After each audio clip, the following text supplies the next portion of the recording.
सो hey guys, स्वागत आपका एक बार फिर से आप ही के यूट्यूब चैनल में। और इस वीडियो में बात करेंगे यूको बैंक को लेकर।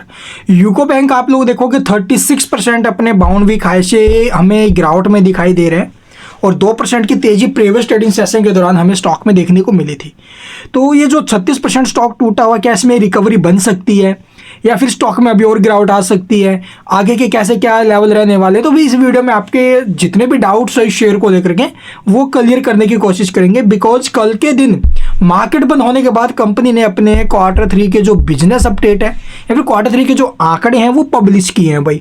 तो कैसे रहे Q3 के आंकड़े और उसका जो इफेक्ट है वो कैसा आएगा वो जानेंगे। और वॉल्यूम की अगर मैं बात करूँ तो 8.7 मिलियन यानी कि लगभग 87 लाख के आसपास हमें यहाँ पर वॉल्यूम भी देखने को मिली। इसके अंदर वॉल्यूम ठीक ठाक है और RSI MFI और साथ में आप लोग देखोगे इसका जो PE रेशियो है 13.5 का है, जो इसकी इंडस्ट्री पी से कम है भाई। तो ठीक है, वैल्यूएशन के हिसाब से भी ठीक है। तो चलिए देख लेते हैं सबसे पहले आखिरकार अपडेट क्या है। और स्टॉक अपने बाउंड वीक हाई से 70 रुपये जो है वहाँ से काफ़ी अच्छी गिरावट में है। तो चलो देखते हैं सबसे पहले खबर की बात करें तो यहाँ पर आप लोग देख सकते हो भी कंपनी की तरफ से ये नोटिस पब्लिश किया गया था। कल मार्केट बंद होने के बाद अपडेट आई थी NSE BSE की साइट पर। अगर आप लोग चेक करना चाहो तो जाकर चेक कर सकते हो। तो यहाँ पर कंपनी ने अपने जो बिजनेस अपडेट है वो जारी की है। All figure in rupees crore में दे रखी है अभी, लाख करोड़।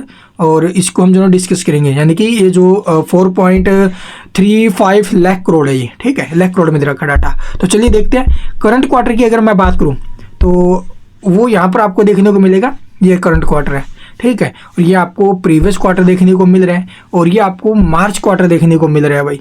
तो सबसे पहले हम डिस्कस कर लेते हैं अभी करंट क्वार्टर में इसके आंकड़े कैसे रहे हैं। तो करंट क्वार्टर में आप लोग देखोगे इसका जो टोटल बिजनेस रहा है वो 4.88 लाख करोड़ का रहा है, जो कि प्रीवियस ईयर के सेम क्वार्टर में 4.35% का 4.35 लाख करोड़ का हमें देखने को मिला था। यानी कि ईयर टू ईयर बेसिस पर आप लोग इसका टोटल बिजनेस देखोगे वो हमें 12.18% से इंक्रीज होते हुए नजर आया है। एंड प्रीवियस क्वार्टर से कंपेयर करोगे जहां पर 4.74 लाख करोड़ था, वहां से करीब 3% की ग्रोथ रही है भाई टोटल बिजनेस जो इसका है, ठीक है। इसके अलावा अगर बात करें टोटल एडवांसेस की, तो टोटल एडवांस रहे हैं अभी प्रीवियस ईयर के सेम क्वार्टर में 1.79 लाख करोड़ का, जो कि इंक्रीज होकर पहुंचा करंट क्वार्टर में 2.08 लाख करोड़ का। यानी कि ईयर टू ईयर बेसिस पर 16.20% की ग्रोथ है, ठीक है। लेकिन बात करें क्यू ऑन क्यू बेसिस पर तो 1.98 लाख करोड़ से इंक्रीज होकर 2.08 लाख करोड़ पर पहुंचा, यानी कि 5% की ग्रोथ यहाँ पर भी रही है अभी। टोटल डिपॉजिट्स आप लोग देखोगे, जो टोटल डिपॉजिट हमें प्रीवियस ईयर के सेम क्वार्टर में देखने को मिले थे वो 2.56 लाख करोड़ है, जो कि इंक्रीज होकर पहुंच चुके हैं 2.82 लाख करोड़, यानी कि लगभग 9.5% की ग्रोथ रही है ईयर टू ईयर बेसिस पर। And Q on Q basis पर आप लोग कंपेयर करो तो 1.45% की यानी 1.5% के आसपास की ग्रोथ रही है। डोमेस्टिक एडवांस आप लोग देखोगे 1.54 लाख करोड़ है प्रीवियस ईयर के सेम क्वार्टर में, जो कि हमें इंक्रीज होकर पहुंचते हुए नजर आए हैं 1.83 करोड़ के आसपास, 83 लाख करोड़ के आसपास। यानी कि ईयर टू ईयर बेसिस पर जो ग्रोथ रही है इसके अंदर वो 18.83% की रही है, ठीक। और क्यू ऑन क्यू बेसिस पर आप लोग देखोगे 5.17% की ग्रोथ। ये डोमेस्टिक एडवांसेज है। और डोमेस्टिक डिपॉजिट की बात करें तो प्रीवियस ईयर के सेम क्वार्टर में 2.47 लाख करोड़ का था, जो इंक्रीज होकर पहुंचा 2.65 लाख करोड़ पर, यानी कि 7% की ग्रोथ यहाँ पर भी है। और क्यू ऑन क्यू बेसिस पर 0.38% के आसपास, ठीक है। अब कासा रेशियो आप लोग देखोगे भी, कासा रेशियो की अगर बात करें तो कासा रेशियो में भी हमें जो है काफ़ी अच्छा इंप्रूवमेंट देखने को मिल रहा है। जैसा कि आप लोग देखोगे भी करंट क्वार्टर में जो है वो करीब 37.96% है, जो कि प्रीवियस ईयर में लगभग 37.61% था, वहाँ से इंक्रीज हुआ है।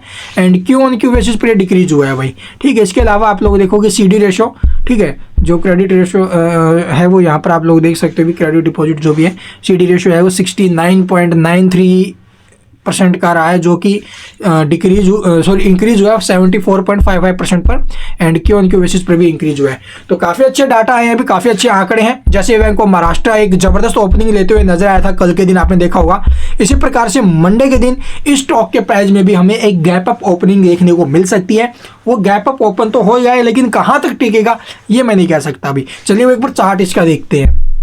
तो यहाँ पर देखो यूको बैंक में भी हमें पिछले कुछ दिनों से लगातार गिरावट देखने को मिल रही है और ये स्टॉक भी आप लोग देखोगे एक स्ट्रांगली डाउन ट्रेंड के अंदर है। ठीक है, डाउन ट्रेंड है ना स्टॉक में काफी टाइम से। तो यहाँ पर सपोर्ट की मैं बात करूँ तो स्ट्रांगली सपोर्ट 40 का रहेगा और ऊपर में यहाँ से अगर इसमें स्टॉक में रिवर्सल बनता है, तेजी बनती है, तो ये मे भी 52 रुपये के ऊपर में निकल सकता है। 50 रुपये के ऊपर में 52 का टारगेट हमें देखने को मिल सकता है और इस खबर के बाद ये चांसेस काफ़ी ज़्यादा बन रहे हैं। अभी 50 के आसपास के टारगेट आने की संभावना ज़्यादा है। ठीक है, तो यहाँ पर 40 रुपये 68 पैसे का सपोर्ट रहेगा और टारगेट ऊपर में 52 का, ये हम लेके चलेंगे भी इस अपडेट के बाद और बाकी देखेंगे मंडे के दिन। Thank you for watching the video.